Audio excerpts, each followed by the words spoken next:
Good morning family, welcome to my channel. আমি সোমা নতুন একটি ব্লগ নিয়ে চলে এসেছি। কেমন আছো তোমরা সবাই? আশা করি নিশ্চয়ই সবাই খুব ভালো আছো, আর আমরাও কিন্তু বেশ ভালো আছি। তো দেখো, এখন অনেকটা টাইম হয়ে গেছে, বরমশাই কিন্তু খাওয়া দাওয়া করে অফিসে চলে গেছে, আর আমি আমার ক্লিনিংয়ের কাজে লেগে পড়েছি। চটপট চটপট সংসারের কাজগুলো করে নিচ্ছি, কারণ আজকেও বিকেলবেলা একটু বেরাতে হবে মাসির জন্য আর মায়ের জন্য। আজকে একটু শপিং করতে যাব। মা তো আর এখন কাপড় টাপড় পরতে পারছে না, তো মায়ের জন্য একটা নাইটি কিনবো আর মাসির জন্য একটা শাড়ি কিনবো, আর কিনে একেবারে দিয়ে আসবো। তো সেই জন্য চটপট চটপট করে সংসারের কাজগুলো আর কি করে নিচ্ছি। প্রত্যেক দিনই এভাবে রান্না টান্না করে বরমাসায় খাওয়া দাওয়া করে যখন অফিসে বেরিয়ে যায়, তারপরে আমি ঘরের আসবাবপত্রগুলোকে ক্লিনিং করে সংসারের কাজকর্মগুলো গুছিয়ে করে নিই। আর আজকে সেটাই একটুখানি শেয়ার করব, কি কি ক্লিনিং করি প্রত্যেক দিন। তো প্রত্যেক দিন সব কিছু তো আর দেখানো সম্ভব হয় না, তো সেটাই আজকে চেষ্টা করেছি যাতে কিছুটা হলেও তোমাদের দেখাতে পারি। তো খাটটা মুছে নিলাম, আর তার সঙ্গে টিভিগুলো মুছে নিয়েছি। আলমারি, শোকেস টোকেস সমস্ত কিছু মোছা হয়ে গেছে। এখন দেখো ফ্রিজটাও মুছে নিচ্ছি, তারপরে আয়না টায়নাগুলোও মুছে নেব। মুছে নিয়ে তারপরে একেবারে বিছানাটা পরিষ্কার করব, সাথে ড্রেসিং টেবিলের ওপরটা প্রতিদিন উল্টো পাল্টা হয়ে যায় জিনিসপত্রগুলো। ওই সাজার কটা জিনিসই থাকে, তো সেগুলো একটু জায়গা মতো গুছিয়ে ড্রেসিং টেবিলের সামনেটা মুছে টুচে তারপরে একেবারে বিছানাটা ঝেড়ে গুছিয়ে নেব। এই কাজগুলো কিন্তু আমি প্রত্যেক দিন করি। প্রত্যেক দিন হয়তো আর তোমাদের দেখানো হয় না, কিন্তু এই কাজগুলো আমাকে প্রত্যেক দিনই করতে হয়। তো সেটাই আজকে তোমাদের সঙ্গে শেয়ার করে দিলাম।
তো দেখো, আমার যা যা ক্লিনিং ডাস্টিং করার ছিল সমস্ত কিছু করা হয়ে গেছে, সাথে বিছানাটাও ঝেড়ে নিয়েছি।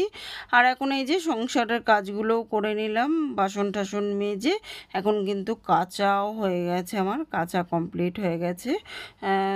তো চলো এখন উঠোন টুটুন ঝাড় দিয়ে তারপর স্নান টান করে পুজোটা করব। পুজো টুজো করে তারপরে আবার আমি এখান থেকে চলে যাবো, বরমশাই অফিস থেকে আর কি বেরিয়ে তারপর দুজনে মিলে একসঙ্গে একটুখানি শপিংয়ে যাব।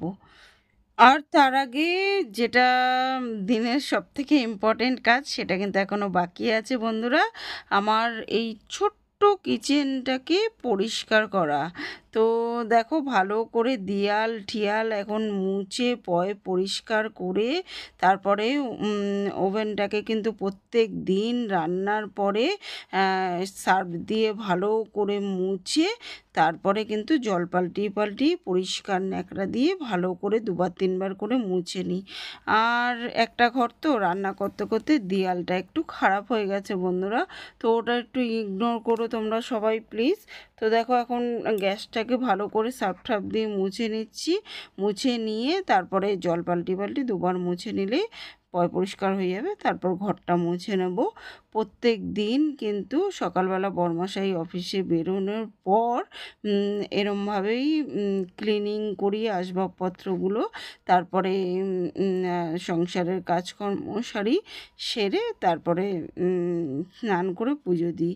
এগুলো আমার প্রত্যেক দিনের রুটিন। প্রত্যেক দিন হয়তো সব কাজ সেভাবে দেখানো হয় না, কিন্তু এগুলো আমাকে প্রত্যেক দিন কিন্তু করতে হয়। ক্লিনিং, রান্না, আর সাথে আমার এই ছোট্ট রান্নাঘরটাকে বলা যেতে পারে, ছোট্ট রান্নাঘরটার ক্লিনিংয়ের কাজও কিন্তু প্রত্যেক দিন রান্নার পরে এরমভাবে করে থাকি আমি। তো দেখো এখন গ্যাসটা তো সার্ফ দিয়ে ভালো করে মুছে নিলাম। মুছে নিয়ে তারপর গ্যাসটা যেখানে থাকে সেই জায়গাটাকে ভালো করে সার্ফ টার্ফ দিয়ে মুছে নিচ্ছি। মুছে নিয়ে তারপরে আবার জল পাল্টি দুবার তিনবার করে মুছে নিয়ে যে গ্যাসটাকেও মুছে নেবো, দুবার তিনবার করে জল পাল্টিয়ে মুছে টুছে নিয়ে জায়গা মতো বসিয়ে দিয়ে তারপর ঘরটা মুছে নিলেই ঘর দৌড় একদম ঝকঝকে তকতকে করবে।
গুড আফটারনুন বন্ধুরা, এখন একটুখানি বেরোচ্ছি, একটু দরকার আছে। মাসের কাপড় টাপড়গুলো কেনা বাকি আছে, শাশুড়ি মার কাপড় কেনা বাকি আছে, আর বাকি যা বাচ্চা কাচ্চা আছে সবাইকে টাকা ধরিয়ে দিয়ে দিই আমি। কারণ কি বলতো, ওই কিনবো আবার পাল্টাবো, এই ছোটো হবে বড়ো হবে, কার পছন্দ হবে না হবে, ওই জন্য সবাইকে টাকা ধরিয়ে দিই। আর শাশুড়ি মার আর মাসিরটা, আর মা তো এখন আর কাপড় দিতে হবে, মার জন্য একটা নাইটি কিনবো। এই কেনাকাটি একটু বাকি আছে, তো বেরাবো, বরমশাই অফিস থেকে বেরোবে এখন। তো বন্ধুরা দেখো, এখন এই যে দেখো, এখন হচ্ছে 3:45 বাজে। 3:45 মানে হচ্ছে পুরো 2:30 বাজে। আর সমস্ত ভিজে জামা কাপড়গুলো ঘরে মেলা, আজকে আর কিছু কাচিনি, কালকেরগুলোই হালকা হালকা শুকনো আছে, ওগুলো শুকিয়ে যাবে। তারপর আবার কাল পরশু কাচলে কাচবো, না কাচলে কাচবো। চলো বেরোনো যাক। আর বাইরের ওয়েদারটা দেখো, একদম পুরো মেঘলা হয়ে রয়েছে, অন্ধকার। বাইরের ওয়েদারটা দেখো, একদম পুরো অন্ধকার, বৃষ্টি হচ্ছে, পুরো উঠোন ভিজে আছে, আর এখন পুরো অন্ধকার হয়ে রয়েছে। তো দেখো চলে এসেছি শপিং করতে, আর বরমাশাইও কিন্তু চলে এসছে। আর কত ভিড়, কত ভিড়! পুজোর তো মাত্র আর কটা দিন বাকি, তাই সবাই কিন্তু রাস্তাঘাটে শপিং করতে ব্যস্ত। এই যে বরমাশাই আগে হাঁটছে। তো চলো, মায়ের নাইটিটা এখন কেনা হয়ে গেছে, আর এখন যাচ্ছি কাপড়ের দোকানে মাসির জন্য আর শাশুড়ি মায়ের জন্য দুটো কাপড় নেব। তো ওরা তো আর সেরকমভাবে কোথাও বেরায় না, তাই সব সময় পরার ওই সুতির শাড়িই নেব। তো বন্ধুরা, আমার ভিডিও যদি ভালো লাগে তাহলে লাইক শেয়ার কমেন্ট করে চ্যানেলটাকে সাবস্ক্রাইব করে দিও। আর তোমরা সবাই কিন্তু খুব খুব ভালো থেকো, সুস্থ থেকো, পুজো ভালো করে কাটিও। বাড়িতে এসেছি, মাসিকে একবারে কাপড়টা দিয়ে, মায়ের নাইটি কিনেছি, মা তো আর কাপড় পরতে পারছে না, দিয়ে চলে যাব। কারণ আর এখন আসার সময় হবে কিনা জানি না। না না না না, কোথাও যেতে হবে না, আমরা এক্ষুনি চলে যাবো, আর চাপা করতে হবে না। তো চলো ব্যাক ক্যামেরা করে তোমাদের দেখিয়ে দিই, কারণ আমি বাড়িতে তো আর নেবো না, এখানেই দেখিয়ে দিই তোমাদের। দেখো, এই হচ্ছে, এটা হচ্ছে মায়ের নাইটি কিনেছি, আর খুললাম না। হ্যাঁ, এই হচ্ছে মায়ের নাইটি, আর দুটো শাড়ি কিনেছি। দেখো,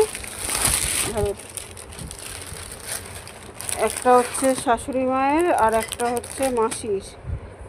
তো দেখো মাসি এসে দেখো কোনটা নেবে, মাসি যেটা নেবে নিক, তারপরে আর একটা নিয়ে যাব শাশুড়ি মায়ের জন্য।